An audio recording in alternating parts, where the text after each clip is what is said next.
This news is sponsored by Raghuveer Developers and Builders, always innovative, and co-sponsor is D. Kushalbai Jewelers, a complete jewelry mall.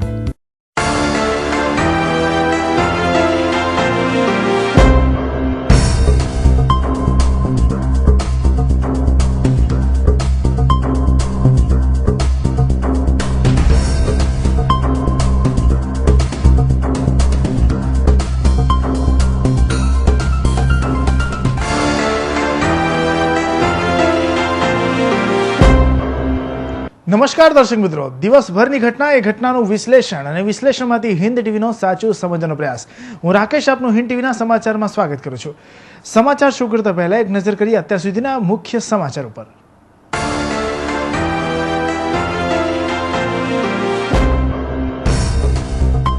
Modi સરકારની થઈ પીછેહટ. લોકાયુક્ત મુદ્દેની curative petition ફગાવતી supreme court હાઈકોર્ટના ચુકાદાને માન્ય ઠેરાવ્યો.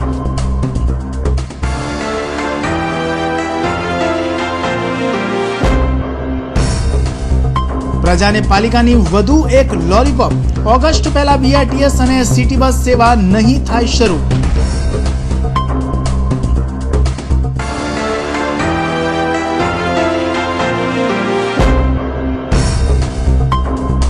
વ્યારામાં સર્જાયો શિક્ષક ભરતીનો વિવાદ. સુરત તાપી જિલ્લાના આંતરિયાળ વિસ્તારોમાં ફાળવણી કરતા બવાલ. પોલીસે કરવી પડી દરમિયાનગીરી.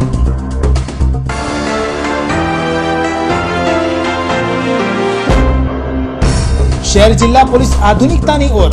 લોકોની સુરક્ષા માટે શરૂ કરશે એન્ડ્રોઈડ એપ્લિકેશન સર્વિસ. કોઈ પણ ઘટનાનો ફોટો પાડી મોકલી આપો પોલીસને.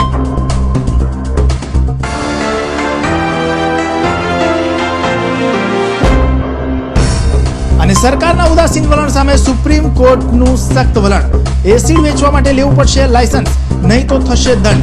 મહિલાઓએ કોર્ટના ફરમાનને આવકાર્યો.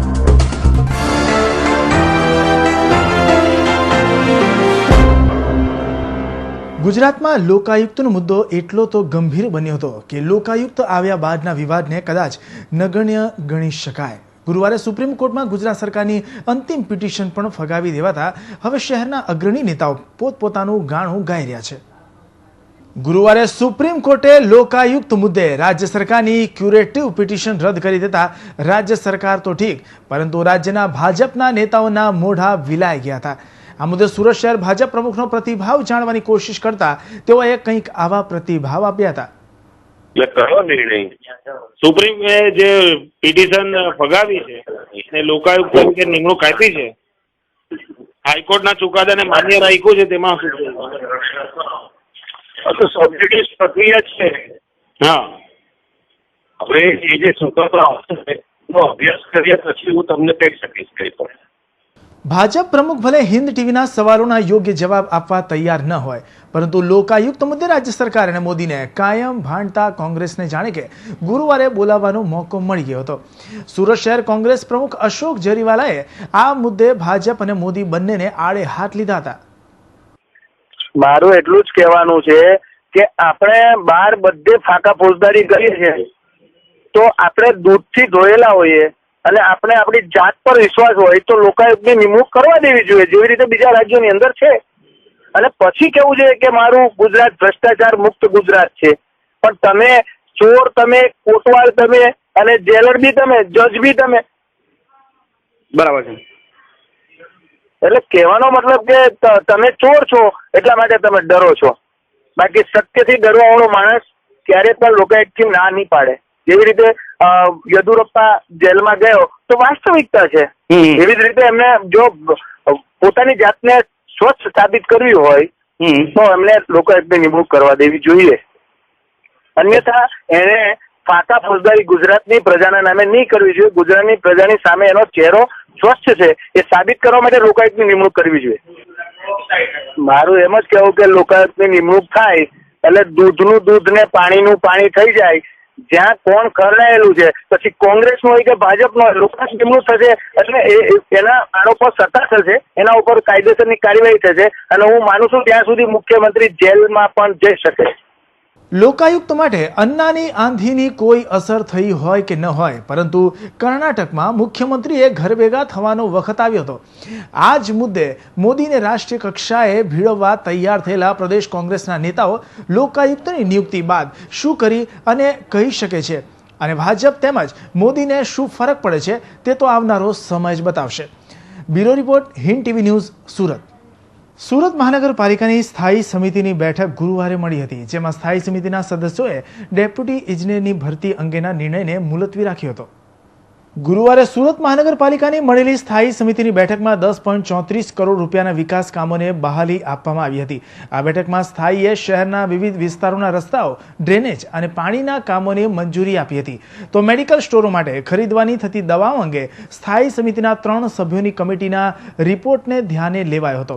આ ઉપરાંત 1987માં પાલિકાના તરણકુંડમાં મૃત્યુ પામેલા મોહમ્મદ સલીમ કુરેશી નામક બાળકના પરિવારજનોએ કોર્ટ કેસ કરતા કોર્ટના આદેશ મુજબ કોર્ટમાં જમા કરાવવાની થતી 11.58 લાખની રકમ પૈકી જે તે સમયના ત્રણ ઇન્સ્ટ્રક્ટરની નિવૃત્તિના લાભોમાંથી 50% રકમ પાલિકાની તિજોરીમાં જમા રાખવાનો પણ નિર્ણય કરવામાં આવ્યો હતો.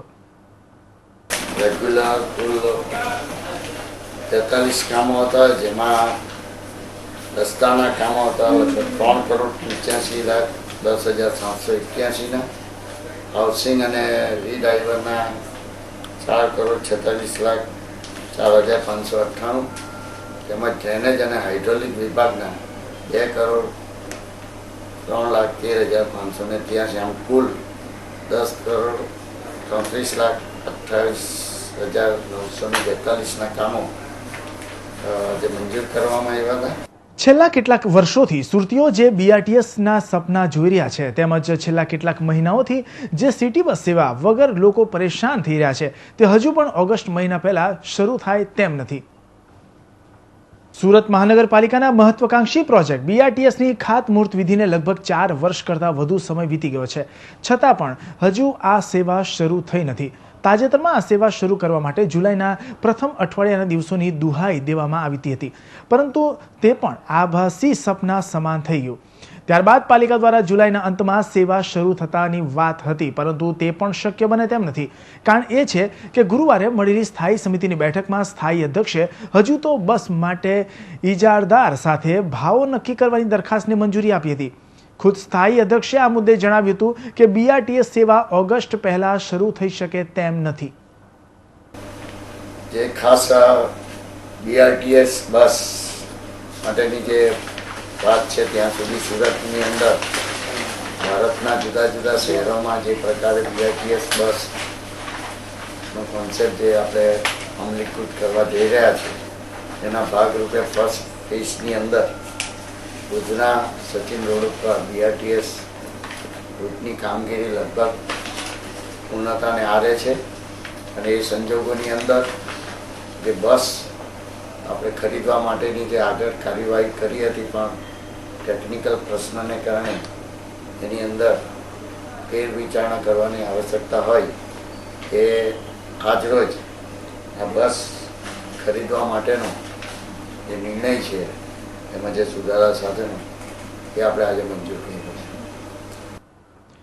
BRTS સેવા તો નવી સવી ગણાય એટલે કદાચ લોકોને એનો એટલો મોહ ન પણ હોય, પરંતુ શહેરવાસીઓને જેની ટેવ પડી હતી તેવી સિટી બસ સેવા પણ છેલ્લા કેટલાક મહિનાઓથી ઇજારદારનો ઇજારો પૂરો થઈ જવાના કારણે બંધ થઈ ચૂકી છે. આ સેવા પણ વહેલી ચાલુ થાય એવા અણસાર દેખાતા નથી. આવા સંજોગોમાં શહેરીજનો માટે આ સેવા માટે આવનારા ઓગસ્ટની રાહ જોવા સિવાય કોઈ વિકલ્પ બચતો દેખાતો નથી. Bureau report, Hind TV news, Surat. છેલ્લા કેટલાય સમયથી પાલિકામાં ડેપ્યુટી ઇજનેરની ભરતી અંગેની ચાલતી પદ્ધતિ માટે કોઈ નિર્ણય પાલિકાના કોઈ સક્ષમ અધિકારી, પદાધિકારી કે ખુદ સામાન્ય સભાના સદસ્યો લઈ શકતા નથી. ગુરુવારે ફરી એક વખત આ મુદ્દે તારીખ પડી હતી. સુરત મહાનગરપાલિકામાં ડેપ્યુટી ઇજનેરની ભરતી પ્રક્રિયાની ગૂંચ દિવસે ને દિવસે ઉકેલવાને બદલે ગૂંચવાતી જાય છે. છેક 2010થી ચાલી આવેલી આ દરખાસ્તને પહેલા સ્થાયી તો બાદમાં ખુદ સામાન્ય સભામાંથી રીફર બેક થવું પડ્યું છે. વાત જાણે એમ છે કે પાલિકામાં ડેપ્યુટી ઇજનેરની ભરતી પ્રક્રિયામાં 25% ભરતી સીધી બહારના ઉમેદવારોથી અને 75% ભરતી પાલિકાના જ ઉમેદવારોથી ભરવાની દરખાસ્ત પર એક યા બીજા કારણોસર ગજગ્રાહ પડતો રહે છે. અગાઉ આ પ્રકારની દરખાસ્ત તૈયાર કરાવનાર ભીમજી પટેલ તો હવે પાલિકાની સ્થાયી સમિતિથી જોજનો દૂર છે, પરંતુ આ મુદ્દે હાલની સ્થાયી સમિતિ પણ કોઈ નિર્ણય લઈ શકતી નથી. સામાન્ય સભામાંથી ડેપ્યુટીઝના સીવીની જગ્યા અરજીના પ્રકાર માટેના જે વિનિયમોમાં જોગવાઈના આધીન એ કામ હતું, જે સ્થાયી સમિતિની અંદર રિફરબેક કરવામાં આવ્યું હતું. આજરોજ આ બાબતે સભ્યશ્રીઓ સાથે વિસ્તૃત ચર્ચાઓ થઈ છે. આ નીતિ વિષયક નિર્ણય હોય હજુ પણ પુખ્ત વિચારણા અને અંતર નિર્ણયની આવશ્યકતા હોવાને કારણે આ કામ હાલ પૂરતું મુલતવી રાખવામાં આવ્યું છે. અગાઉ સ્થાયી સમિતિમાં જ પાલિકા કમિશનરથી અલગ પ્રકારની માંગ કરનાર સ્થાયી સમિતિએ સામાન્ય સભાને આ દરખાસ્ત મોકલી આપી હતી, પરંતુ ત્યાંથી પણ રિફર બેક આવેલી આ દરખાસ્ત ઉપર ગુરુવારની સ્થાયી સમિતિમાં પણ કોઈ નિર્ણય લેવાયો ન હતો. આ દરખાસ્તના આવાગમનના આ ખેલમાં હકીકતે સ્થાયી સમિતિ ખુદ પોતાના જ કર્મચારીઓના વિરોધના ડરને કારણે નિર્ણય નથી લઈ શકતી. તે પણ નજરઅંદાજ કરી શકાય તેમ નથી. હવે જોવાનું એ રહે છે કે આ મુદ્દે નિર્ણય ક્યારે આવે છે અને કેવો આવે છે. Bureau report, Hind TV news, Surat. Tapi જિલ્લાના વ્યારા ખાતે શિક્ષકોની ફાળવણી બાબતે વિવાદ સર્જાયો હતો. વિવાદ એ વાતનો હતો કે સુરત જિલ્લાના ફાજલ શિક્ષકો માટે યોજાયેલા કેમ્પમાં શિક્ષકોને અગાઉથી જાણ ન થતા તેમજ તાપી જિલ્લાના આંતરિયાળ વિસ્તારોની શાળાઓમાં સમાવવા મામલે વિવાદ સર્જાયો હતો અને પોલીસની દરમિયાનગીરીથી મામલો થાળે પડ્યો હતો. પરંતુ કેટલાક અસંતુષ્ટ શિક્ષકોને અન્યાય થયાનો અહેસાસ થતા તેઓ કેમ્પ છોડીને ચાલ્યા ગયા હતા. સુરત જિલ્લાની માધ્યમિક શાળાઓમાં ફાજલ પડેલા અને તાપી જિલ્લામાં ધોરણ 6 થી 8માં સમાવવા માટેના સ્થળ પસંદગી કેમ્પ દ્વારા ખાતેની તાલુકા શાળાઓમાં યોજવામાં આવ્યો હતો. કેમ્પમાં કેટલાક શિક્ષકોએ સ્થળ પસંદગી અંગે વિરોધ વ્યક્ત કર્યો હતો. વર્ષની નોકરી ને આ જે સ્થાનિકના છે એ લોકોને ઓર્ડર આપે છે, દાખલા તરીકે એ લોકો 4 વર્ષની કે 5 વર્ષની નોકરી અને 24 વર્ષમાં કંઈ ફરક ખરો કે એની 24 ને 4 વર્ષમાં, એટલે સિનિયરિટી પ્રમાણે એ લોકો તો અમારા કરતાં આગળ જ જાય ને નજીકનું સ્થળ મળે ને અમારે સિનિયરિટી પ્રમાણે પાછળ નંબર એટલે અમે તો દૂર જ ફેંકાઈ જવાના ઉછલની જેમ. હજુ વખતે 8-10 કિલોમીટરના વિસ્તાર. હા, તે અમને કીધેલું કે જ્યારે તમે તો સમાવેશ ન થાય તે સુરત શહેરથી 10 કિલોમીટર દૂરના અંતરે મૂકવાની વાત કરેલી. હવે સુરત શહેરમાં કોર્પોરેશનમાં 400 જગ્યા. આ કેમ્પને મુલતવી રાખી અન્ય તારીખે તેને યોજવાની માંગ અસંતુષ્ટ સુરત જિલ્લાના શિક્ષકોએ તાપી જિલ્લા શિક્ષણ અધિકારીઓને આપી હતી, પરંતુ નિયામકના નિયમોથી પર રહી કોઈ નિર્ણય શિક્ષણ અધિકારી ન લેતા મામલો ગરમાયો હતો અને અસંતુષ્ટ શિક્ષકો કેમ્પ છોડી ચાલ્યા ગયા હતા. પરંતુ કેટલાક શિક્ષકોએ પસંદગીની જગ્યા પર નિયુક્તિ અંગે સહમતિ દર્શાવતા કેમ્પ ચાલુ રાખવામાં આવ્યો હતો. કુલ 58 શિક્ષકોએ વિરોધ કરેલો છે આમાં, પણ એમાંથી ફરીથી 3 શિક્ષકો પાછા સંમતિ આપી ગયા છે. ફરીથી અમને અરજી આપી છે કે અમે સ્થળ પસંદ કરવા માટે રાજી છીએ, એટલે એમનો અમે સમાવેશ કરી લીધો છે. સિનિયોરિટીનો એક ખાસ એમને વાંધો છે કે સુરતમાં જે સિનિયોરિટી પસંદ થયેલી છે એ સિનિયોરિટી સામે અમને વાંધો છે. તે ઉપરાંત એમણે જે લખીને આપેલો વાંધો છે કે સુરત શહેર જિલ્લાની ખાલી પડતી જગ્યા ઉપર અમને સમાવેશ કરવાની અહીંયા વિનંતી કરેલ છે, જે મારા હાથની વાત નથી.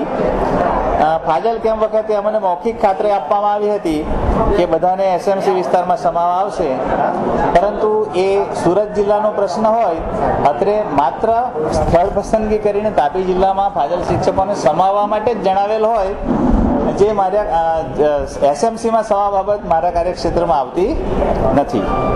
સુરત જિલ્લામાંથી ફાજલ પડેલા શિક્ષકો પૈકી 50% શિક્ષકોને સુરતમાં સમાવી લેવાયા હતા, જ્યારે અન્ય 72 જેટલા શિક્ષકોને સુરતની પાસેના તાપી જિલ્લામાં મનસ્વી રીતે સમાયા સાથે તેઓને લેખિત મૌખિક કોઈ સૂચના ન અપાઈ હતી, જેથી નારાજ શિક્ષકોએ તેની ઉગ્ર રજૂઆતો ઉપસ્થિત સત્તાધીશોને કરતા મામલો તંગ બન્યો હતો, જેને લઈ સત્તાધીશોએ પોલીસની મદદ લેવી પડી હતી. સરકારશ્રીના પરિપત્ર અનુસાર ચાલતા આ કેમ્પમાં સુરત જિલ્લાના અસંતુષ્ટ શિક્ષકો પૈકી 25 જેટલા શિક્ષકોએ સ્વેચ્છાએ નિયુક્તિ સ્વીકારી હતી. બાકીના ત્યાંથી વિલા મોઢે પરત ઘરે જતા રહ્યા હતા. હાલ પ્રશ્ન એ ઉપસ્થિત થાય છે કે ખાલી પડેલ જગ્યાઓ પર નિયુક્તિ ક્યારે થશે? શું અસંતુષ્ટ શિક્ષકોની પુનઃ નિયુક્તિ કરાશે કે પછી તેઓ સામે કડક પગલાં ભરાશે? પરંતુ આ વિવાદ વચ્ચે હાલ વિદ્યાર્થીઓનું ભાવિ જોખમાઈ રહ્યું છે તે ચોક્કસ કહી શકાય છે. Bureau report, Hind TV news, Tapi. શહેર પોલીસ કમિશનર દ્વારા અગાઉ ઘણા નવતર પ્રયોગો કરાયા છે, જેમાં પોલીસને થોડા અંશે સફળતા પણ મળી છે. ત્યારે ગુરુવારે શહેર પોલીસ કમિશનર રાકેશ અસ્થાનાએ પોલીસ અને પ્રજા વચ્ચેનું અંતર ઘટે તે માટે એક સેતુ નામની એન્ડ્રોઇડ મોબાઈલ એપ્લિકેશન લોન્ચ કરી છે. જોકે આ એપ્લિકેશનનું લોકાર્પણ આગામી તારીખ 27 જુલાઈના રોજ થશે. સુરત શહેર પોલીસ તથા સુરત ગ્રામ્ય પોલીસના સંયુક્ત પ્રયાસથી ગુજરાત રાજ્યમાં સૌ પ્રથમવાર સુરક્ષા સેતુ યોજના અંતર્ગત પોલીસ અને આમ જનતાને જોડવા પ્રયાસ રૂપે સેતુ નામની એન્ડ્રોઇડ મોબાઈલ એપ્લિકેશન તૈયાર કરવામાં આવી છે. આ સેતુ નામની એપ્લિકેશનનું આજે ટીજીબી હોટલ ખાતે પ્રેસ કોન્ફરન્સમાં લોન્ચ કરવામાં આવી હતી. શહેર પોલીસ કમિશનર રાકેશ અસ્થાનાનો હેતુ છે કે આ એપ્લિકેશન દ્વારા પ્રજા અને પોલીસ વચ્ચેનું અંતર ઘટે અને પોલીસને કામગીરીમાં પૂરતો સહयोग મળે. एंड्रॉयड एप्लीकेशन है, मोबाइल एप्लीकेशन, जो कोई भी आम आदमी गूगल प्ले स्टोर पे जाके फ्री ऑफ कॉस्ट डाउनलोड कर सकता है. और इसका पर्पस सिर्फ एक ये है कि आम आदमी पुलिस के साथ इस एप्लीकेशन के थ्रू आसानी से इंटरैक्ट कर सके. आम आदमी की जो समस्या है, जैसे ईव टीजिंग की समस्या है, मोलेस्टेशन की समस्या है, सीनियर सिटीजन्स की सिक्योरिटी की समस्या है, या फिर कोई भी सड़क के ऊपर ट्रैफिक एक्सीडेंट होता है या कोई भी बनाव बनता है, उसको इमीडिएटली पुलिस तक पहुंचा सके. સેતુ નામની એન્ડ્રોઇડ મોબાઈલ એપ્લિકેશન હાલમાં એન્ડ્રોઇડ મોબાઈલ ધારકોનો ઉપયોગ લઈ શકશે. એન્ડ્રોઇડ મોબાઈલ વાપરતા મોબાઈલ ધારકો ગૂગલ પ્લે સ્ટોરમાંથી વિના મૂલ્યે અંગ્રેજી આવૃત્તિમાં એપ્લિકેશન ડાઉનલોડ કરી શકશે. ત્યારબાદ ટૂંક સમયમાં હિન્દી તથા ગુજરાતી આવૃત્તિઓ પણ ડાઉનલોડ કરી શકશે. આ એપ્લિકેશનનો ઉપયોગ કરવા માટે ધારકે એપ્લિકેશનમાં પોતાની નોંધણી કરાવવી ફરજિયાત છે, જેમાં એપ્લિકેશનનો યુઝ કરનાર વ્યક્તિએ ઘરનું સરનામું અને મોબાઈલ નંબર આપવો જરૂરી છે. ત્યારબાદ જ તે વ્યક્તિ આ એપ્લિકેશનનો ઉપયોગ કરી શકશે. જ્યારે આપણું રાજ્ય એમાં પાછળ નથી, આપણા રાજ્યની અંદર પણ ખૂબ વિવિધ ટેકનોલોજીનો ઉપયોગ કરી અને ટેકનોલોજીના માધ્યમ દ્વારા આપણે પ્રગતિના વિકાસના વિવિધ આયામો સર કરી રહ્યા છીએ. સૌથી ખુશીની વાત છે કે કદાચ આ પહેલો જ પ્રયોગ હશે. આવું કંઈ મારા પોતાના ધ્યાનમાં એવું નથી, કંઈ વાંચ્યું પણ નથી. એટલે સૌ પ્રથમ સુરતની અંદર પછી સીસીટીવી કેમેરાનો પ્રયોગ હોય, ટ્રાફિક અવેરનેસ માટે બોલો આઈ ફોલો, એ હમણાં જ મેં નાટક જોયું, ખૂબ ગમ્યું. અને આજે આ એપ્લિકેશનનું લોન્ચિંગ એટલે ખૂબ પ્રશંસનીય અને ઉત્કૃષ્ટ કામગીરી માનનીય પોલીસ કમિશનર શ્રી. સેતુ એપ્લિકેશનના માધ્યમ દ્વારા નાગરિકો પોલીસ અને સંપર્કમાં રહીને મુશ્કેલીના સમયમાં મહિલાઓને લગતા પ્રશ્નો, કોલેજની વિદ્યાર્થીઓની છેડતી, સિનિયર સિટીઝનને મદદરૂપ થવા, કોલેજની શાળાઓના બહાર થતી રોમિયોગીરી, રેગિંગ તેમજ બનતા ગુનાઓની વિશેષ જાણકારી ત્વરિત photo message, video message, audio message તેમજ ટેક્સ્ટ મેસેજ દ્વારા સહેલાઈથી મોકલી શકશે. જ્યારે ગુમ બાળકો તેમજ વ્યક્તિઓ, નાસ્તા ફરતા અને વોન્ટેડ આરોપીઓ વિશેની માહિતી સહેલાઈથી મોકલી શકે અને મેળવી શકશે, જેથી કરીને સમાજમાં વધતા ગુનાઓ ઉપરાંત એપ્લિકેશનના માધ્યમ દ્વારા અંકુશમાં લાવી શકાશે તેમજ વણશોધાયેલા ગુનાઓ સહેલાઈથી શોધી શકાશે. આ એપ્લિકેશનના માધ્યમથી પોલીસ સંબંધિત માહિતી જેવી કે ટ્રાફિકના નિયમો, દંડની જોગવાઈ, પાસપોર્ટ સંબંધિત માહિતી, હથિયાર લાયસન્સ, હોટલ લાયસન્સની માહિતી, નજીકના પોલીસ સ્ટેશનની, હોસ્પિટલની, બ્લડ બેંકની તેમજ ફાયર સ્ટેશન વિશેષની ઉપલબ્ધિ એક જ ક્લિક કરવાથી મેળવી શકાશે. આ એપ્લિકેશનની તૈયારી છેલ્લા 3 માસથી એક ટીમ દ્વારા કરવામાં આવી રહી છે, જેમાં સોફ્ટવેર ડેવલપર્સ તરીકે પ્રફુલ ઝા, SM ટેકનો તથા તેમની ટીમ, જ્યારે આ એપ્લિકેશનનો લોગોની ડિઝાઇન અને તેના કેમ્પેઇનની સમગ્ર જવાબદારી નીરવ માંડલેવાળા અને શ્રી સની એન્થોની કોરેટની ટીમ નિભાવી રહી છે. આગામી તારીખ 27 જુલાઈ 2013ના રોજ ઇન્ડોર સ્ટેડિયમ સુરત ખાતે એપ્લિકેશનના લોકાર્પણ કાર્યક્રમમાં બોલિવૂડના પ્રખ્યાત ગાયક કુનાલ ગાંજાવાલા, ગાયત્રી અય્યર અને તેની મ્યુઝિક ટીમ તેમજ બોલિવૂડની પ્રખ્યાત અભિનેત્રીઓ ઝરીન ખાન, તન્નુશ્રી દત્તા અને આપણા સુરતથી પ્રખ્યાત થયેલી પ્રાચી દેસાઈ તથા કોમેડિયન આર્ટિસ્ટ ડી મહેશ સહકાર આપી સંગીત સંધ્યા દ્વારા બહોળી પ્રસિદ્ધિ આપનાર છે, જેનું સમગ્ર કોઓર્ડિનેશન AMZ ઇવેન્ટના આકાશ અગ્રવાલ કરી રહ્યા છે. શહેર પોલીસ કમિશનર દ્વારા લોન્ચ કરાયેલી આ એપ્લિકેશન ખરેખર કેટલા અંશે સફળ જશે તે તો આગામી સમય જ બતાવશે. કેમેરામેન મુંજલ ભટ્ટ સાથે ગૌતમ ધાંધલિયા, હિન્દ ટીવી ન્યૂઝ, સુરત. મહિલાઓ પર એસિડ ફેંકવાના વધી રહેલા બનાવોને ડામવા માટે આખરે સુપ્રીમ કોર્ટે આકરું વલણ અપનાવ્યું છે. એક ચુકાદામાં સુપ્રીમ કોર્ટે આવા હુમલામાં ભોગ બનનારને વળતર તેમજ તેની સારવારની જવાબદારી સ્વીકારવા રાજ્ય સરકારને આદેશ આપ્યો છે. દેશમાં યુવતીઓ અને મહિલાઓ પર થઈ રહેલા એસિડના હુમલામાં ચિંતિત બનેલી સુપ્રીમ કોર્ટ છેલ્લા ઘણા સમયથી એસિડ હુમલાના મામલામાં સુનાવણી કરી રહી છે અને આ દિશામાં અત્યાર સુધી લાપરવાહી દાખવવા બદલ રાજ્ય અને કેન્દ્ર સરકારને પણ ફટકારી છે. ત્યારે સફાળી જાગી ગયેલી કેન્દ્ર સરકારે આખરે સુપ્રીમ કોર્ટમાં એક સોગંદનામું કરીને એસિડને ઝેરની વ્યાખ્યામાં મૂકવાની ખાતરી આપી હતી.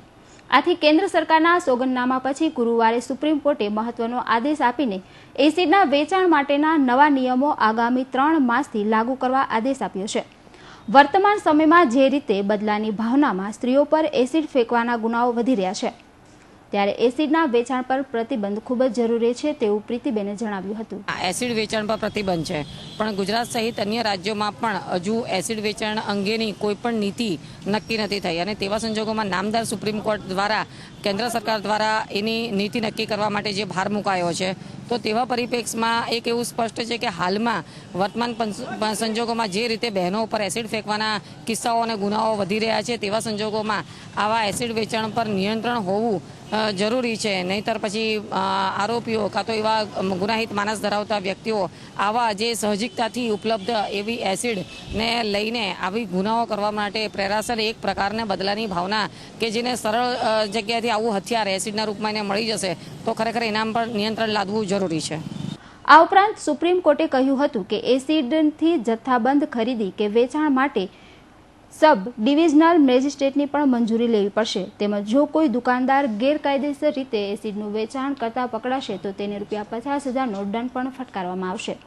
ઝેરની સાથે સાથે હવે એસિડને પણ પોઈઝન એક્ટમાં સમાવી લેવામાં આવ્યું છે અને તેમાં ગુનેગાર સાબિત થનાર સામે બિન જામીન લાયક કલમ હેઠળ કેસ નોંધવામાં આવશે. આ ચુકાદાને સુરત શહેરની મહિલાઓએ પણ આવકાર્યો હતો. બરાબર સરકારે કર્યું છે કારણ કે આજે કેટલા બનાવ બને છે. આજે લેડીઝ કોઈ છોકરીઓ કોલેજ જતી હોય છે, સ્કૂલે જતી હોય છે, એ છોકરાઓ એની પાછળ પર છેડતી કરતા એને છોકરીઓ એને દાદ નહીં આપતી હોય, એની હાથે એવો સંબંધ બાંધવા નહીં માંગતી હોય કે એવા ખોટા ટપોરીઓના હાથમાં નહીં આવવા માંગતી હોય તો આ ગુંડા તત્વો જે રોડ પર રોમિયો જે ફરતા હોય છે એ આવા ખોટા આવા એસિડ ખરીદી અને છોકરીઓ ફેંકે છે. ત્યારે છોકરીઓને આ કેટલું ભોગવવું પડે છે. અત્યારે એક કોણ બનેગા કરોડપતિમાં આવ્યું હતું પેલી લેડીઝનું છોકરીનું, એની જિંદગી કેવી બેકાર બની ગઈ છે, એનું મોઢું ચહેરો જોવાલાયક નથી રહ્યો. એટલે આ જે સરકારે કર્યું છે તે બરાબર કર્યું છે. એની જગ્યાએ મહિલાઓ બીજું બી વાપરી શકે છે. આ લિક્વિડ કેટલાય લિક્વિડ નીકળ્યા છે આજે, બીજા ઘણા શોપમાં બીજા લિક્વિડ મળે છે, એનાથી બી સંડાસ સાફ થાય છે, બાથરૂમ ધોવાય છે, બધુંય થાય છે. એટલે બીજા બી આપણે આ લિક્વિડ ખરીદી શકીએ છીએ એસિડની જગ્યાએ. એટલે આ જે સરકારે કર્યું છે તે એકદમ પરફેક્ટ છે. સુપ્રીમ કોર્ટે એસિડ હુમલાને રોકવા સખ્ત આદેશ આપ્યા છે. એસિડ હુમલાના કારણે અનેક યુવતીઓની જિંદગી નર્ક કરતાં પણ બદતર થઈ ગઈ છે, જેમાં વર્ષોની લડત બાદ મહિલાઓ તરફી સુપ્રીમ કોર્ટે યોગ્ય ચુકાદો કર્યો છે. પરંતુ ગૃહ ઉત્પાદનમાં બનતા એસિડના વેચાણ અને તેના ઉત્પાદન અંગે સરકારી વિભાગ કેવી રીતે અંકુશ રાખશે તેના પર આ મહત્વપૂર્ણ ચુકાદાનો આધાર રહેશે. કેમેરામેન વિશાલ વ્યાસ સાથે મનીષા આહિર, હિન્દ ટીવી ન્યૂઝ, સુરત. નવસારી જિલ્લામાં છેલ્લા એક સપ્તાહથી સતત પડતા વરસાદને પગલે શહેર અને ગામોના મુખ્ય રસ્તાઓ ધોવાઈ ગયા છે. માત્ર 3 જ મહિનામાં નવા બનાવેલ રસ્તાઓ ધોવાઈ જતા માર્ગ મકાન વિભાગની પોલ ખુલી ગઈ છે. ગત 1 મેના રોજ ગુજરાત સ્થાપના દિનની ઉજવણી નિમિત્તે નવસારી જિલ્લામાં મોટાભાગે નવા માર્ગો બનાવવામાં આવ્યા હતા, જ્યારે અનેક માર્ગોનું નવીનીકરણ કરવામાં આવ્યું હતું. જોકે કરોડો રૂપિયાના ખર્ચે કરવામાં આવેલા આ રસ્તાના કામો વરસાદમાં ધોવાઈ જતા માર્ગ મકાનના કામકાજની પોલ ખુલ્લી પડી ગઈ છે. કલેક્ટર કચેરી બહારના રસ્તા, સર્કિટ હાઉસ નજીકના રસ્તા, એસટી ડેપો નજીકના રસ્તા સંપૂર્ણ ધોવાઈ ગયા છે. જ્યારે ગુજરાત સ્થાપના દિન નિમિત્તે મંત્રી નીતિશ પટેલના હસ્તે લોકાર્પણ કરેલ નવસારીના રિંગ રોડનો પ્રથમ ભાગ પણ માત્ર 3 માસમાં જ બિસ્માર બની ગયો છે. માર્ગોની આ સ્થિતિ માટે શહેરના બુદ્ધિજીવી લોકો શાસક પક્ષના ભ્રષ્ટાચારને જવાબદાર ગણે છે. શહેરના રસ્તાની સાથે મહત્વના એવા રાજ્ય ધોરીમાર્ગ ઉપર પણ બનાવેલ પુલોના એપ્રોચ તૂટી ગયા છે. ગણદેવી બિલીમોરા માર્ગ ઉપર વેગણિયા ખાડીના 2 પુલ સાથે ચીખલીથી શિરડી અને સાપુતારા જતા સ્ટેટ હાઈવે ઉપર પ્રતાપનગર અને મોટી ભમતી ખાતેના 2 મહત્વના પુલ ઉપર એપ્રોચ બેસી જતા નવા બનાવેલા પુલ બિનઉપયોગી રહ્યા છે.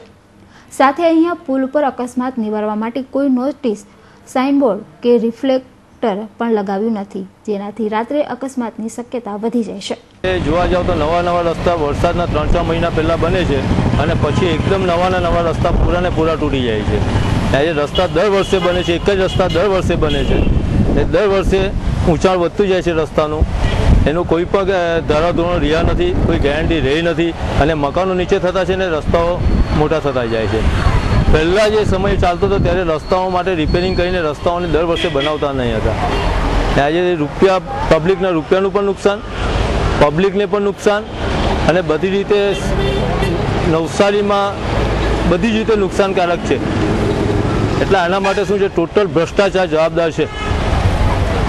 આમાં જ્યારે પણ રસ્તાઓ બને છે ત્યારે જે અધિકારીઓ મોનિટરિંગ કરવી જોઈએ તેને તે જ સમયે ગેરંટી લઈને કે આ 5 વર્ષ સુધી આ રસ્તા નહીં બનવું જોઈએ. પબ્લિક પણ એમાં જવાબદાર છે, કારણ કે પબ્લિકમાં આ બાબતમાં કંઈ પણ કરવા માંગતી નથી અને તેનો પૂરેપૂરો ઉપયોગ સત્તા. સ્થાપના દિન ઉજવણી ટાણે કરોડો રૂપિયાના કામો કરાવી મોટી દાઢ મારી હોય તેમ માર્ગ મકાન વિભાગે પોતાની કામગીરીની જાહેરાત કરતા અનેક હોર્ડિંગ પણ લગાવ્યા હતા. જોકે આ કામોમાં મોટાભાગના માર્ગો વરસાદમાં ધોવાઈ જતા હાલ તેમની કામગીરી ઉપર પાણી ફરી વળ્યું છે. Bureau report, Hind TV news, Navsari. Tapi જિલ્લામાં એસટી નિગમની બસ સેવાનો વિવાદ થમવાનું નામ જ નથી લેતો. 1 સપ્તાહ પહેલા સોનગઢ તાલુકામાં બસની અસુવિધાઓને લઈ વિફરેલા વિદ્યાર્થીઓએ સોનગઢ ડેપો પર એકઠા થઈ મેનેજરને ઉગ્ર રજૂઆતો કરી હતી. ત્યારબાદ ગુરુવારે ફરી આ વિવાદ વકર્યો હતો. વિવાદ પણ એ જ હતો, પરંતુ જગ્યા હતી વ્યારાનું મુખ્ય બસ સ્ટેન્ડ. તાપી જિલ્લાના વડામથક વ્યારાના મુખ્ય બસ સ્ટેન્ડ પર 100 થી વધુ વિદ્યાર્થીઓ બસ થોભાવી હતી. કારણ હતું બસની અસુવિધા સાથે ખખડધજ બસો.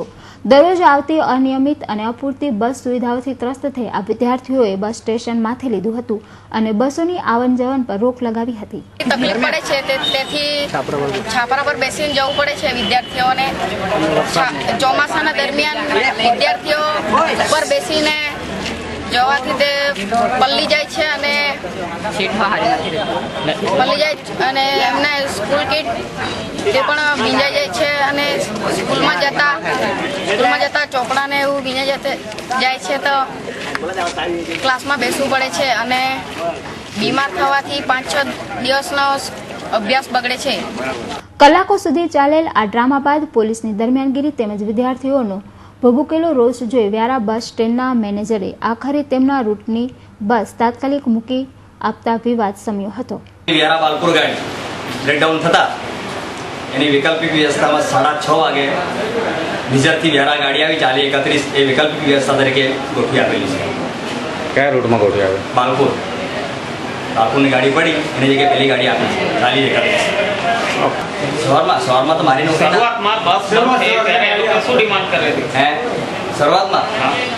એ લોકોએ ગાડી માંગી. મેં કહું રિપેર થાય એટલે ગાડી આપું એમ, પણ ગાડી રિપેર થઈ નહીં. પણ બસ અટકાવેલી? હા, અટકાવેલી ને. 5850. એક યા બીજા કારણોસર હંમેશા એસટી તંત્ર વિવાદમાં રહે છે. બસોના અનિયમિત રૂટો હોય, ખખડધજ બસો હોય કે પછી બસ સ્ટેશનો પર અપૂરતી સુવિધા હોય, આવા કારણોને લઈ ખાનગી વાહન ધારકોને ફાવતું મળી જાય છે અને નિગમ હંમેશની જેમ ખોટમાં ચાલ્યા કરે છે. આ અંગે હજુ તંત્ર ન જાગશે તો આવનારા દિવસોમાં એસટી વિભાગનું ખાનગીકરણ કરાય તો નવાય નહીં. Bureau report, Hind TV news, Tapi. Jhagadia તાલુકાના ખર્ચી ગામની પ્રાથમિક શાળામાં પરવાનગી વગર ચાલતા ધોરણ 8ના વર્ગમાં અભ્યાસ કરતા વિદ્યાર્થીઓનું ભાવિ અંધકારમય લાગતા વાલીઓમાં રોષ ભભૂકી ઉઠ્યો છે. જોકે સ્કૂલના પ્રિન્સિપાલે આ બાબતે ઉચ્ચ કક્ષાએ રજૂઆત કરી છે. ખર્ચી ગામની પ્રાથમિક શાળામાં ધોરણ 8ની પરવાનગી પ્રિન્સિપાલે લીધી નથી. પ્રાથમિક શાળામાં ધોરણ 8ની પરવાનગી લઈ વર્ગો શરૂ કરવામાં આવે છે, જ્યારે આ સ્કૂલના પ્રિન્સિપાલે પરવાનગી લીધી ન હોવા છતાં ધોરણ 8ના વર્ગો શરૂ કર્યા. આ વર્ગમાં કુલ 23 જેટલા વિદ્યાર્થીઓ અભ્યાસ કરે છે. પરવાનગી ન હોવાના કારણે સરકાર તરફથી કોઈ પાઠ્યપુસ્તક ન મળતા વિદ્યાર્થીઓ મૂંઝવણમાં મુકાયા છે. આ અંગે ગામના આગેવાન બિપિન વસાવાએ જણાવ્યું હતું કે ધોરણ 8ના વર્ગમાં યોગ્ય લાયકાતવાળા શિક્ષકો નથી અને આના કારણે પ્રિન્સિપાલે પોતાની બદલી અન્ય કોઈ જગ્યાએ કરાવી લીધી.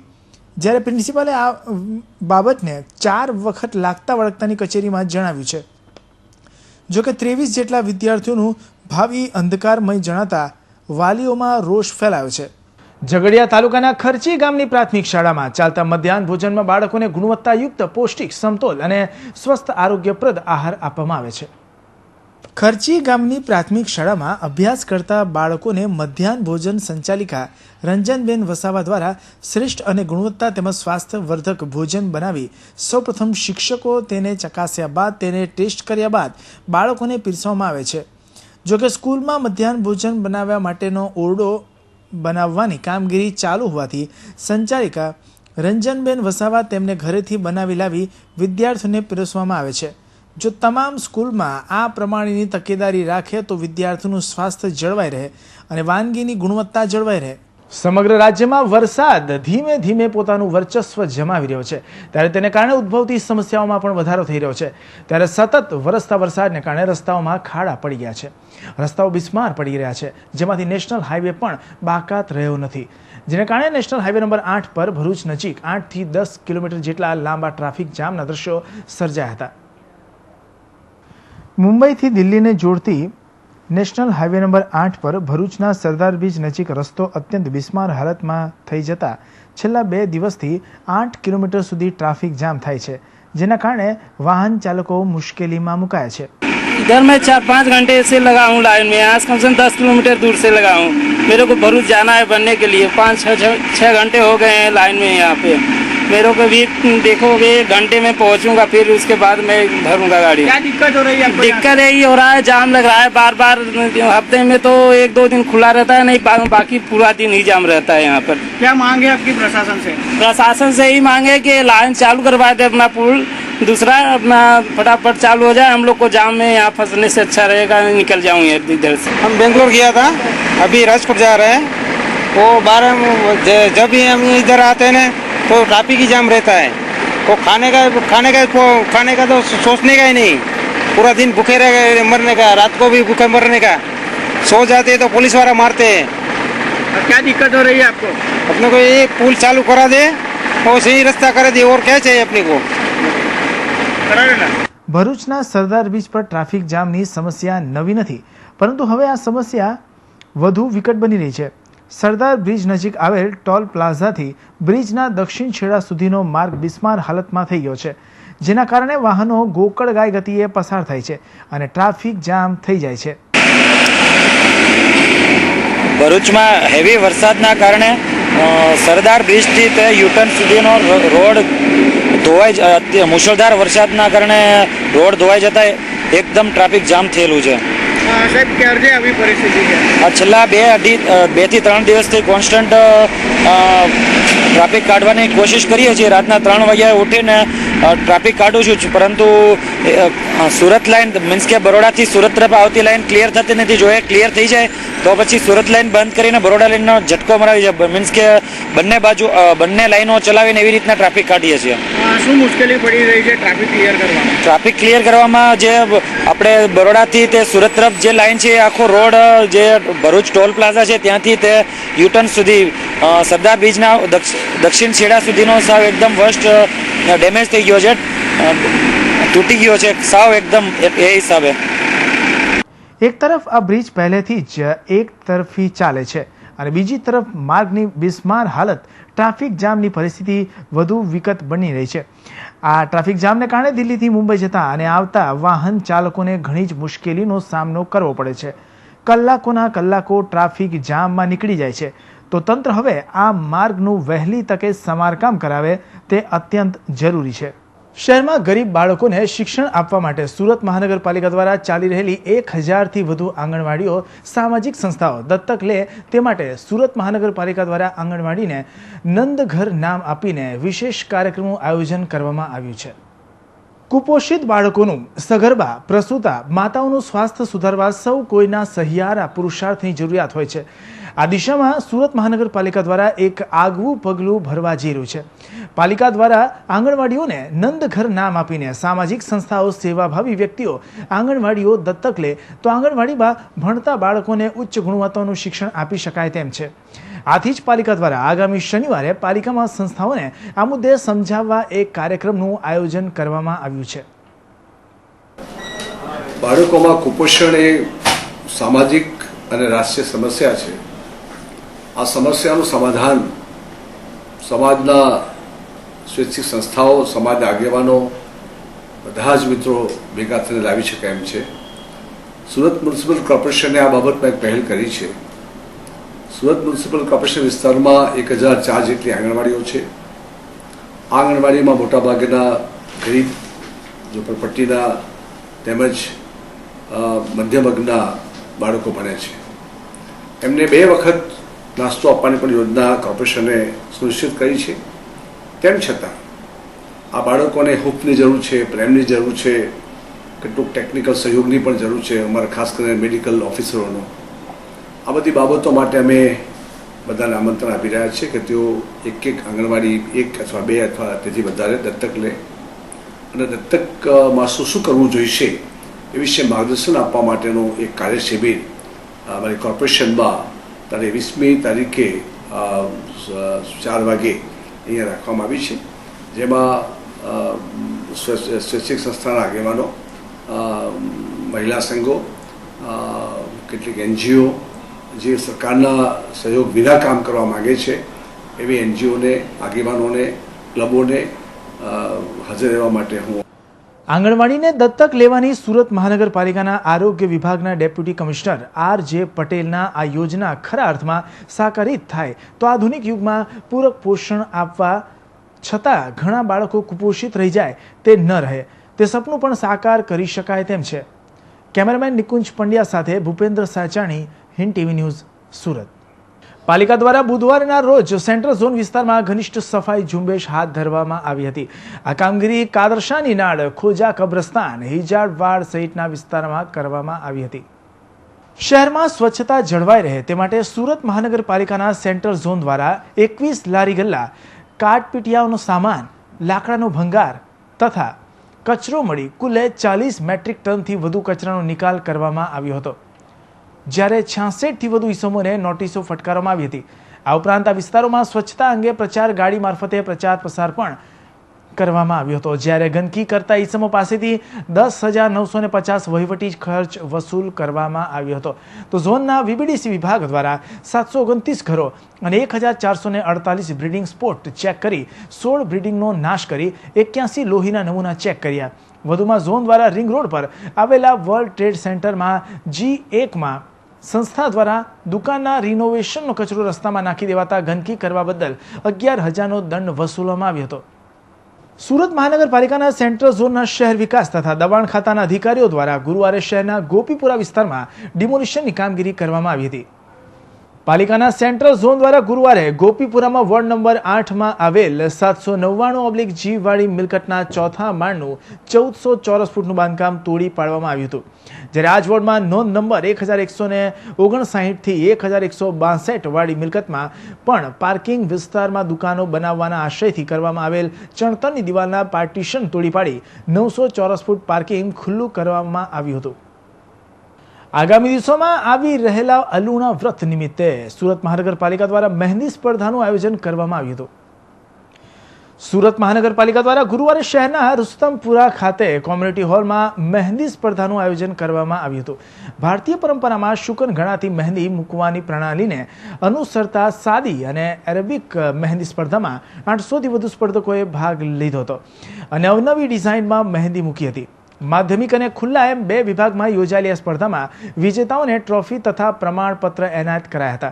તો સ્પર્ધામાં ભાગ લેનારા તમામ સ્પર્ધકોને સ્મૃતિ ભેટ અને પાર્ટિસિપેન્ટ પ્રમાણપત્ર આપવામાં આવ્યા હતા. સુરત જિલ્લાની માંગરોળ પોલીસે એવા 4 શખ્સોની ધરપકડ કરી છે જેઓએ સુરત જિલ્લાના અનેક વિસ્તારોમાં આતંક મચાવ્યો હતો. આ રીઢા ચોર પોલીસના હાથે લાગી જતા અનેક ચોરીઓના ભેદ ઉકેલાઈ ગયા છે. પોલીસ જપ્તામાં ઉભેલા આ 4 શખ્સો રીઢા ઘરફોડિયા ચોર છે. તેમની ઉપર આરોપ લાગ્યો છે ચોરીનો. જી હા, વાત કરી રહ્યા છે સુરતની. સુરત જિલ્લાની માંગરોળ પોલીસને બાતમી મળી હતી કે વર્ષ દિવસ પહેલા માંગરોળ પંથકમાં થયેલી કોપર વાયર સહિતની ચોરીનો મુખ્ય સૂત્રધાર ગણેશ નટવરલાલ વસાવા એક સુમો લઈ જંખવાવ 4 રસ્તાથી પસાર થાય છે. આ જ બાતમીના આધારે માંગરોળ પોલીસે છાપો મારતા પોલીસ સૂત્રધાર ઝડપાઈ ગયો હતો. જ્યારે તેની સઘન પૂછતાછ અન્ય સાગરીતોના નામ બહાર આવ્યા, જેમાં રાયસિંગ રામુ વસાવા, બકુલ રમણ વસાવા, સતીશ રમણ વસાવાનો સમાવેશ થાય છે. એક પેલા 2 જણ લઈ ગયેલા માંડવીના હતા તે સાહેબ. એના જોડે બેસી ગયેલો. બરાબર. એ લોકોનો જ પ્લાન સાહેબ. એટલે કેવી રીતે ચોરી કરતા? પહેલી વાર જ સાહેબ મેં ગયેલો એ લોકોની જોડે. તો બાઇક પર જતો હતો? હા, બાઇક જોડે. હું ચોરી કરી? આ લૂંટ કરેલી સાહેબ પેલી. એ લોકોને પેલા મેન હતા તે ફરાર છે સાહેબ.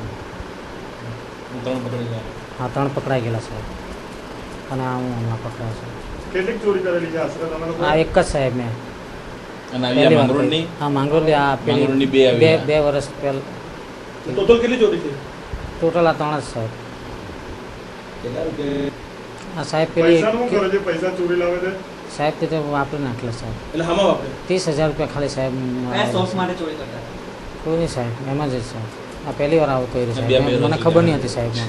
ટીવી સ્ક્રીન ઉપર દેખાતા 4 શખ્સો પૈકી આ પ્રથમ દેખાતો ગણેશ વસાવાએ મુખ્ય સૂત્રધાર છે અને તેણે કાકરાપાર પોલીસ સ્ટેશનની હદ વિસ્તારમાં ₹5.56 લાખથી વધુની ધાડ લૂંટને અંજામ આપ્યો. જે તે સમયે તે વોન્ટેડ આરોપી હતો, પરંતુ માંગરોળ પોલીસના હાથે લાગતા જ તેણે તેનો ગુનો કબૂલ્યો હતો.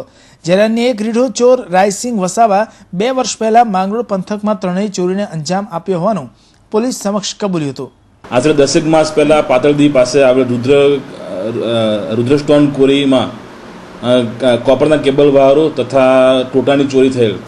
એ અંગે મુખ્ય સૂત્રધાર ગણેશ વસાવા જે જંખોદ 4 રસ્તાથી સુમુળીને પસાર થાય છે તે બાપની મળતા ત્યાં જઈ આ સુમુળીને રોકતા ત્યાંથી આ ગણેશ વસાવાને ઉતારી તેની સઘન પૂછપરછ કરતા તેણે આ રુદ્રસ્ટોનમાં જે કોરીમાંથી ચોરી થયેલી તેની કબૂલાત કરેલ અને તેણે બીજા પણ આરોપીને નામ આપેલ, જેમાં રાયસિંગ રામુ વસાવા, બકુલ રમણભાઈ વસાવા તથા સતીશભાઈ રમણભાઈ વસાવા. તે આ નામો આપ્યા બાદ આ બીજા 3 આરોપીને બી અટક કરેલ અને તેઓ આ લોકોની સઘન પૂછપરછ બીજી અન્ય ચોરી જે થઈ હતી માંગરોળ પોસ્ટે ખાતે એની પણ કબૂલાત કરે છે. અને આમાંથી આ ગણેશ નટવરભાઈ વસાવા જે કાકરાપાર પોસ્ટે ખાતે ધાડનો બનાવ બનેલો તેમાં વોન્ટેડ આરોપી છે, જેની કાકરાપાર પોસ્ટે જાણ કરેલ છે. કેટલાની ધાડ હતી કાકરાપાર? 5,56,000. આ મુખ્ય કોરી પર ચોરી કરે છે. કોરી પર યાત્રિકો હોય ને એટલે ટોટા છે, કેબલ વાયરો છે અને કોપરના એની ચોરી કરે છે.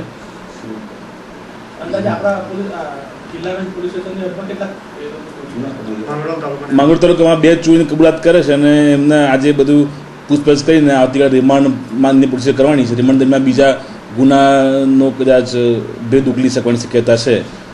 એમાં આ રાયસિંગ રામુભાઈ વસાવાએ જેણે માંડવી ખાતે 2 વર્ષ પહેલાં ચોરી કરેલી એની પણ કબૂલાત કરે છે અને આ બધો માલ વાલિયા ખાતે કોઈ રિસીવરને આપેલ છે તેવું જણાવે છે.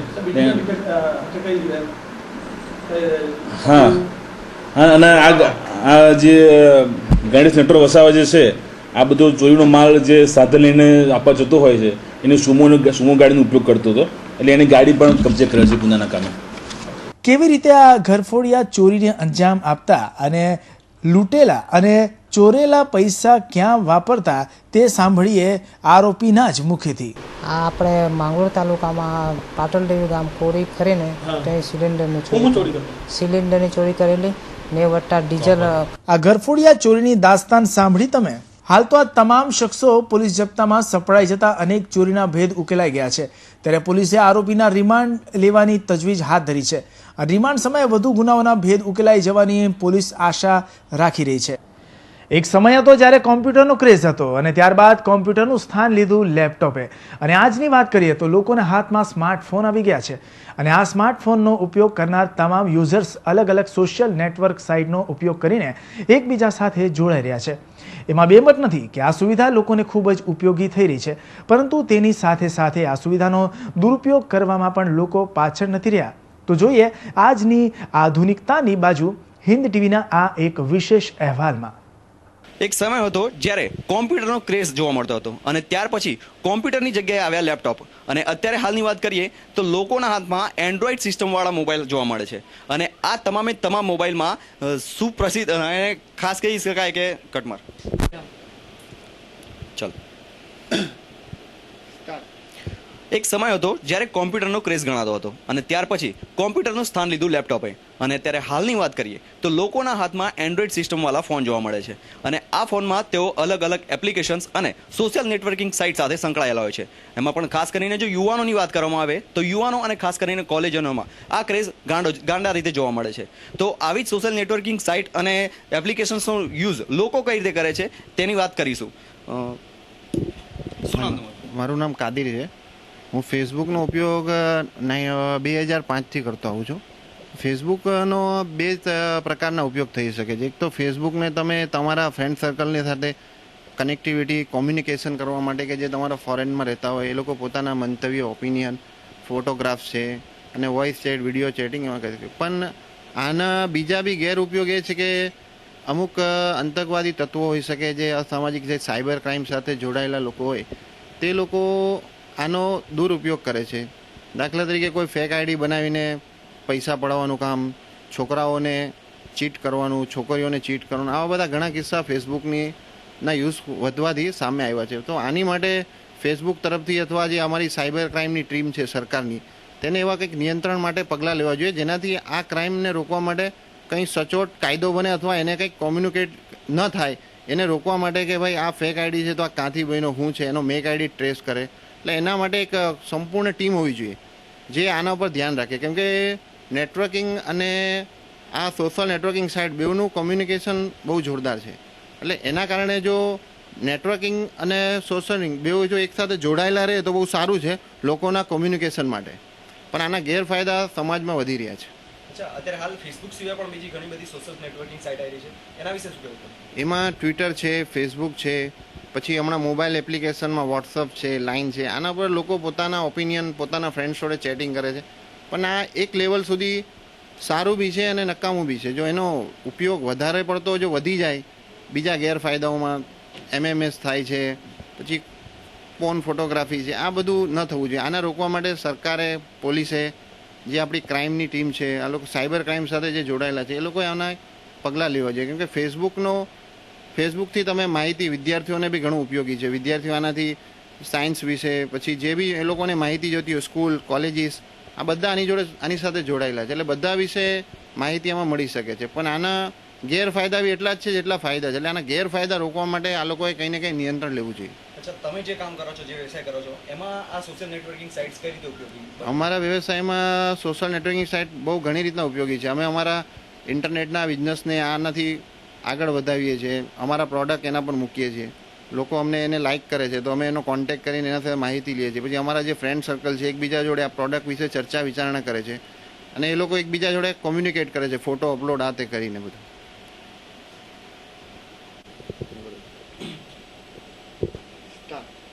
તમારું નામ?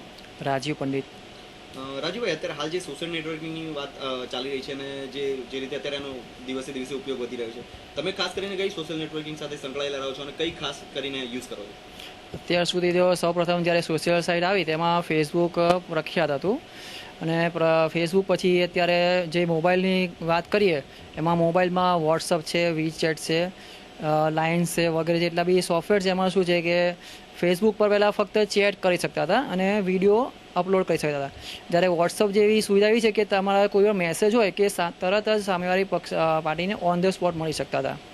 આપણે એમાં બીજા સોફ્ટવેર જે છે એમાં કે તમે ફ્રીમાં વાત પણ કરી શકો એવા ઘણા બધા સોફ્ટવેર આવે છે, જેમ કે નિમ્બુસ છે. એમાં તમે ફ્રીમાં વાત કરી શકો, એમાં કોઈ ચાર્જ નથી લાગતો. બહાર અત્યારે આપણે જેમ કે અમેરિકા છે ત્યાં વાત કરવી હોય તો એની પર બી વાત કરી શકીએ છીએ આપણે.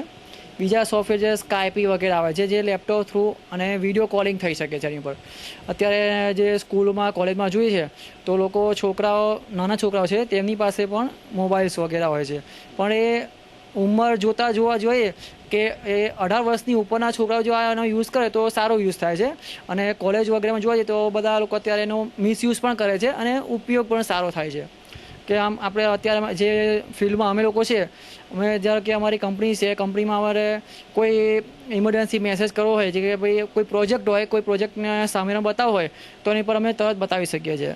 પછી સામાન્ય વર્ગના લોકો છે જેમ કે કંઈક બહાર ગયા હોય, પિકનિકના ફોટા હોય કે કોઈ પણ એવી કોમેન્ટ કરવી હોય તો એની પર કરી શકીએ છીએ આપણે.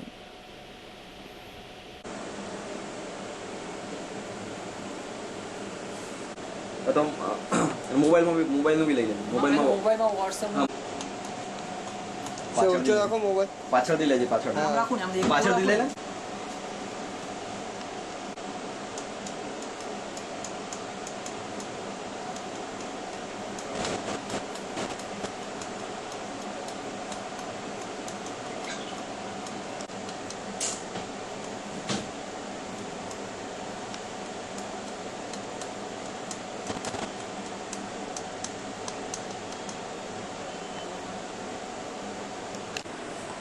ડેમો કરાવતો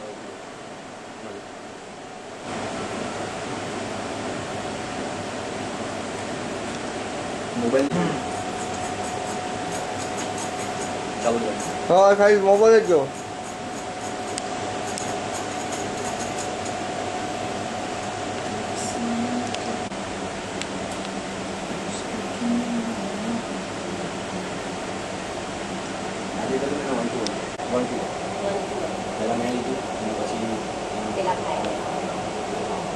સ્ટોરી પણ કંટ્રોલ કરે. મારે કંઈ પ્રશ્ન હોય તો સપોઝ કે હું પૂછું કે આ ટાઈપનું સોશિયલ કોમ્પ્યુટરથી માંડી અને આજના સ્માર્ટફોન સુધી અને ફેસબુકથી માંડી અને ટ્વિટર અને વીચેટ જેવી અલગ અલગ એપ્લિકેશનોનો ઉપયોગ આજની યુવા પેઢીનો ગાંડો ક્રેઝ છે. ત્યારે કેટલાક લોકો આનો ઉપયોગ કરે છે તો ક્યાંક ને ક્યાંક અસામાજિક તત્વો દ્વારા આનો દુરુપયોગ પણ કરવામાં આવી રહ્યો છે. કેમેરામેન વિશાલ વ્યાસ સાથે વિપુલ પટેલનો report, Hind TV news, Surat. Surat મહાનગરપાલિકા દ્વારા શહેરમાં ચાલતા ફૂડ સ્ટોલો, શાકભાજીના ફેરિયાઓને બેસવા માટે અપાતી જગ્યામાં તોતિંગ ભાવ વધારો કરાતા આખી બાબત હાઈકોર્ટમાં પહોંચી છે, જ્યાં હાઈકોર્ટે જાહેર હિતની અરજીને સ્વીકારી પાલિકાને નોટિસ પાઠવી છે. સુરત શહેરની 45 લાખની વસ્તીને ખાવા પીવાની વસ્તુઓ પૂરી પાડવા પાલિકાની શાક માર્કેટો, ફ્રૂટ માર્કેટો તેમજ રસ્તા પર બેસી વેચાણ કરતા હોકર્સો પાસેથી પાલિકાએ ભાડામાં અધધ વધારો કર્યો હતો. જ્યાં 2 રૂપિયા લેવાતા હતા ત્યાં સીધા 20 રૂપિયા કરી નાખ્યા હતા. 1000% થી 1300% સુધીના આ વધારાના કારણે લોકો ત્રસ્ત થયા હતા અને આથી શહેરના એક નાગરિક અને કેટલાક શાકભાજીવાળાઓએ ભેગા થઈને હાઈકોર્ટમાં પાલિકાની આ નીતિનો વિરોધ કરવા જાહેર હિતની અરજી કરી હતી. આ અરજીને હાઈકોર્ટે સ્વીકાર કરી લેતા હવે આ મામલે હાઈકોર્ટમાં સુનાવણી ચાલશે. હાઈકોર્ટ દ્વારા પાલિકાને પ્રતિવાદી તરીકે સ્વીકારી નોટિસ કાઢી છે અને આગામી સમયમાં આ મુદ્દે સુનાવણી હાથ ધરાશે. જો કે હાઈકોર્ટ પાલિકાના ભાડા વધારાના નિર્ણયને યોગ્ય નહીં ગણે તો શહેરના હજારો હોકર્સો માટે ફાયદાકારક અરજી બની રહેશે. Bureau report, Hind TV news, Surat.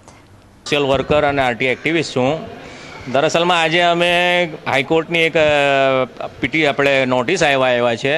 સુરતની 45 લાખ વસ્તીને ખાવા પીવાની સેવાઓ પૂરી પાડતી એસએમસીની માલિકીની દુકાનો કે જે આપણે સુરત શહેરના તમામ લોકોને ખાવા પીવાની રોજમર્રાની જરૂરતો પાડે છે તે માર્કેટોને સુરત મ્યુનિસિપલ કોર્પોરેશનના શાસકો અને વહીવટદારોએ અનગઢ અને તગલગી નિર્ણય લઈને 1000થી લઈને 1300% જેટલો મોટો વધારો કરેલો હતો.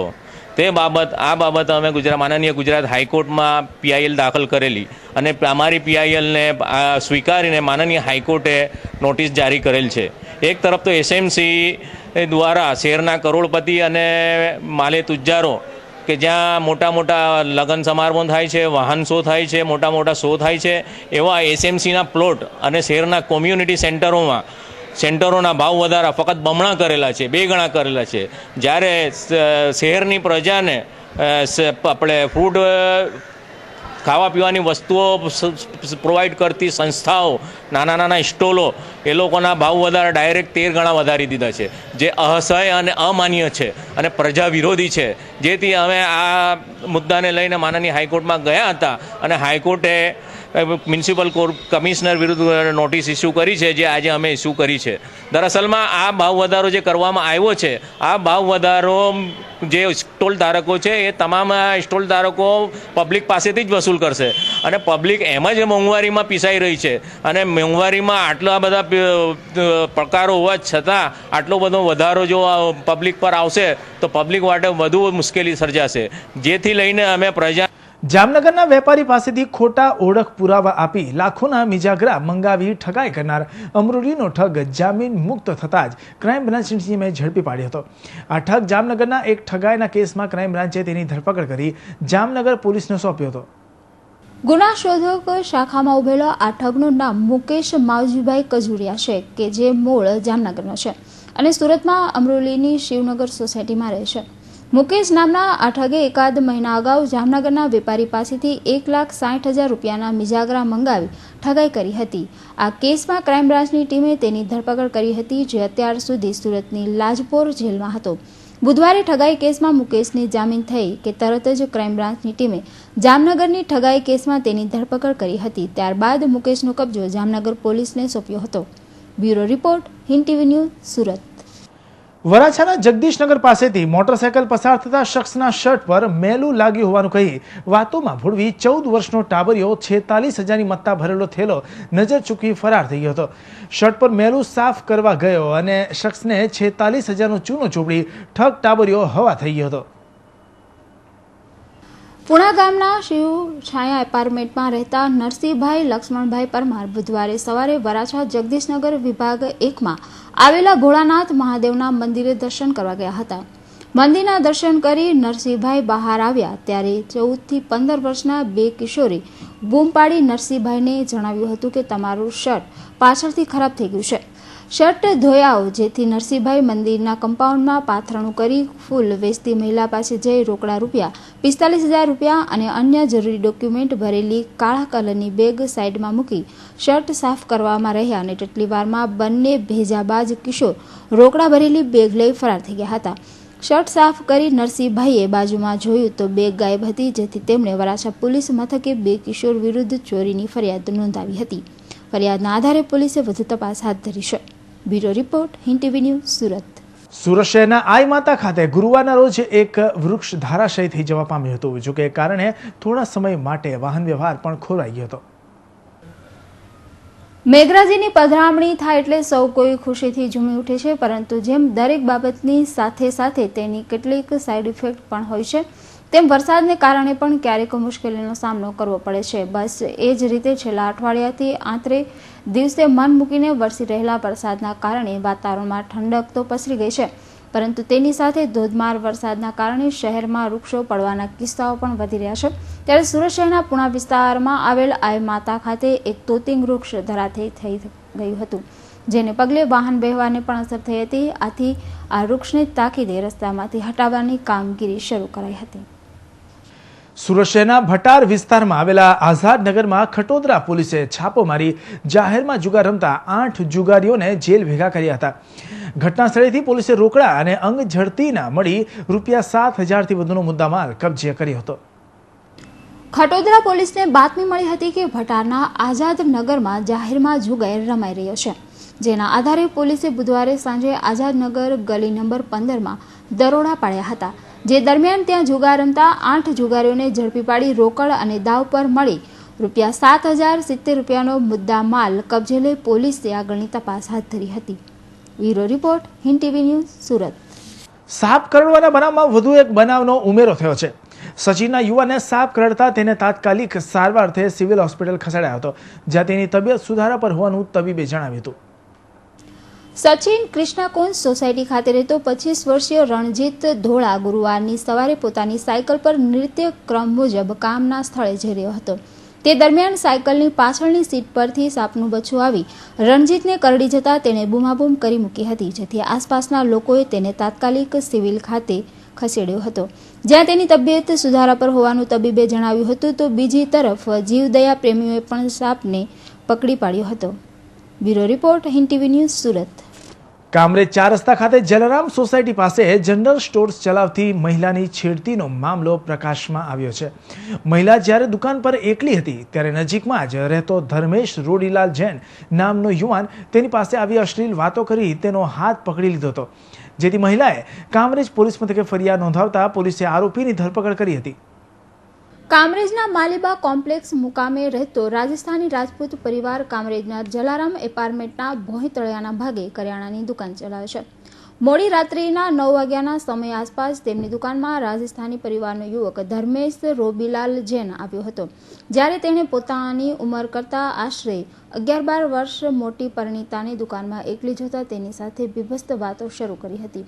પરિણીતાએ આ બાબતે ટકોર કરી ગંદી વાતો ન કરવાનું જણાવતા અચાનક ધર્મેશે મહિલાની એકલતાનો લાભ લઈ તેનો હાથ પણ પકડી છેડતી કરી હતી.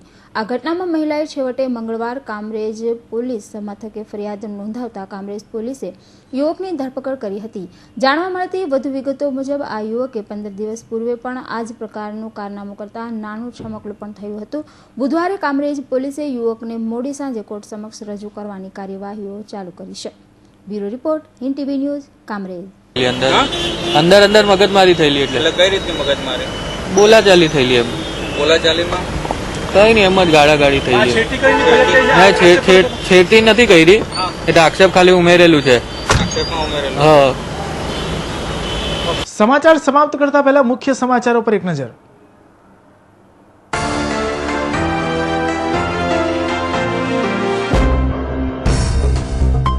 મોદી સરકારની થઈ પીછેહટ, લોકાયુક્ત મુદ્દેની ક્યુરેટિવ પિટિશન ફગાવતી સુપ્રીમ કોર્ટ હાઈકોર્ટના ચુકાદાને માન્ય ઠેરાવ્યો.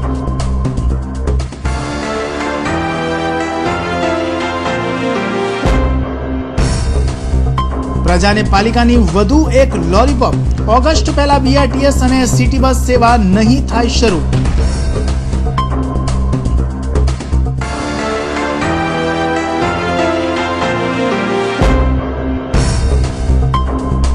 વ્યારામાં સર્જાયો શિક્ષક ભરતીનો વિવાદ, સુરત તાપી જિલ્લાના આંતરિયાળ વિસ્તારોમાં ફાળવણી કરતા બવાલ, પોલીસે કરવી પડી દરમિયાનગીરી.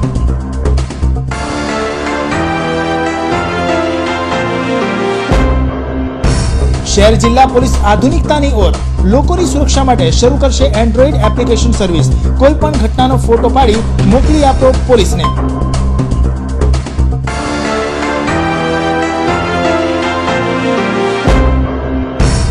અને સરકારના ઉદાસીન વલણ સામે સુપ્રીમ કોર્ટનું સખ્ત વલણ, એસિડ વેચવા માટે લેવું પડશે લાયસન્સ, નહીં તો થશે દંડ. મહિલાઓએ કોર્ટના ફરમાનને આવકાર્યો.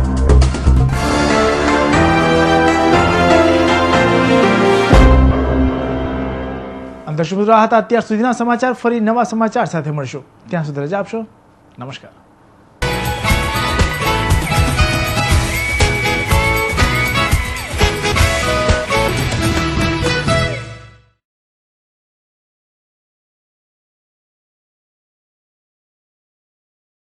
This news was sponsored by Raghuveer Developers and Builders, always innovative, and co-sponsor was D. Khushalbhai Jewelers, a complete jewelry mall.